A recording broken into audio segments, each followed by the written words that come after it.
جێبەجێکاری کۆمپانیاکانی نهجی عێراق و گرنبۆڵ و هەڤاڵ بە ناوی ئامادەبوانی بەڕێز و پارێزگای سلێمانیەوە پڕ بەدڵ پیرۆزبایی کردنەوەی ئەم بڕاندە بۆ نوێنەرایەتی و بریکاری ئەم بڕاندە لە شاری سلێمانیەکەی. کردنەوەی ئەم جۆرە پرۆژانە لە ئێستا لە هەرێمی کوردستان و بە تایبەتی لە پارێزگای سلێمانی بەڵگەیە لەسەر ئارامی و سەقامگیری و ئاسایش لە ناوچەکەی ئێمەیە. دەرفەتی کارکردن دروست دەکات بۆ گەنجانی وڵاتەکانی ئێمە، دەرفەتی کارکردن دەکاتەوە، بازاڕی ناوخۆیی ئێمە بە بازاڕی نێودەوڵەتیەوە ئەبەستێتەوە، جوڵەی دراو لە وڵاتەکەی ئێمە ڕێگە خاتەوە و پەیوەندی و جوڵەی بازرگانی و ئاڵوگۆڕی بازرگانی ڕێگە خاتەوە و ئێمە باتە سەر شاڕەی ڕاستی بژانەوەی ئابووری و بازرگانی و پیشەسازی و دارایی لە وڵاتەکەی خۆمانە. ئەمان کات بە بەشێک لە بازاڕە نێودەوڵەتیەکان. لە هەمان کاتە ئاشتامان دەکات بە تەکنۆلۆژیای تازەی بەکارهێنانی کەلوپەل و کەرەستە تازەکانی لە دنیاە دروست دەکرێن و ئێمە کە لە ساڵی 2018ەوە سلێمانیمان کردووە بە ئەندامی کارە لە پەیمانی نێودەوڵەتی بۆ وزەنوێکان و ژینگە، ئەم جۆرە پرۆژانە پشتیوانێکی گەورە ئەبن، وەک چۆن ئەمڕۆ لەگەڵ یەکێک لە شارەکانی ئیتالیایە لە شارەوانیەکانی ئیتالیایە لە ڕێی UNDP-ەوە ڕێکەوتنمان ئیمزا کرد بە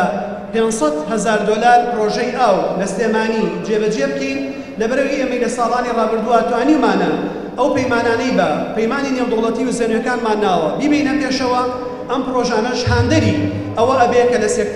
سێکتەرە خزمەتگوزاریەکان و سەرمایە گوزاریەکانی تریشە بچینە پێشەوە. لەبەرەوەی ئەم جۆرە ئۆتۆمبیلانی لێرە بەکارهێنرێن بە شێوازێ دروست دەکرێن کە دۆستی ژینگە بن،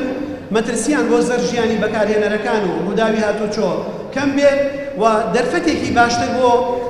دڵخوازی بەکارهێنەرەکان و دابینکردنی خواستی کڕیار و ئەو بەڕێزانی کە بەکارهێنن لە شارەکەمانە دروست بکە. بەتایبەتی کە مەڵێنیان بە ئێمەیاوە لە ئایندەیەکی نزیکە ئەو جۆرە ئۆتۆمبیلانە بێنە پارێزگاکەمان و کوردستانەوە کە بە غازی شر یا بە کارەبا یا بە وزەیەکی دۆستی ژینگە کارەکەن کە وەکو ئەمەش تەواوکەری ئەو بەرنامە و پلان و کارە ئەبێ کە یەکەم شارین بە شانازیەوە لە عێراق و هەرێمی کوردستانە ماستەر پلانی وزەنوێکانمان هەیە و لەلایەن یەکێتی ئەوروپا و لەلایەن UNDP-ەوە پەسەند کراوە. من ئومێد دەکەم ئەم کارانە زۆر بن، بازاڕی ئەم کارانە بکرێنەوە تا بگا بەوەی خواست لەسەر ئەم جۆرە کاڵایەنە بە جۆرێک بێت کارگەی دروستکردنی ئەم کاڵایەنە و لێکدانی ئەم کاڵایەنە و کەرەستەی یەکەمیان لە وڵاتەکەی خۆمانە دروست کرێ. ئومێد دەکەم ئەو بەڵێنەی یاویانە لە زیادکردنی ژمارەی ئەو بەڕێزانی کارەکەن لە 20 کەسەوە بۆ 100 کەس لە ئایندەیەکی نزیکە بەردەوام بێ و ئێمە بتوانین لە ڕێی ئەم پرۆژانەوە بژانەیەکی زیاتر، گەشانەوەیەکی زیاتر لە وڵاتەکەمان بەڕێوەبەرین. من جارێکی تر پیرۆزباییتان لێ یەکەم، پشتیوانی حکومەتی هەرێمی کوردستان و حکومەتی خۆجێیی سلێمانی و فەرمانگە پەیوەندیدارەکان دووپات دەکەینەوە. ئومێد دەکەین وەک هەمیشە کەرتی تایبەتی نیشتیمانی ئێمە هەماهەنگی کەرتی گشتی و دەوڵەت بێ بۆی بە هەمومان بتوانین باشترین خزمەتی هاوڵاتیەکانی خۆمان بکەین. ئێوەی خۆشەویستی شاد و سەربەرز و سەرکەوتوو بن.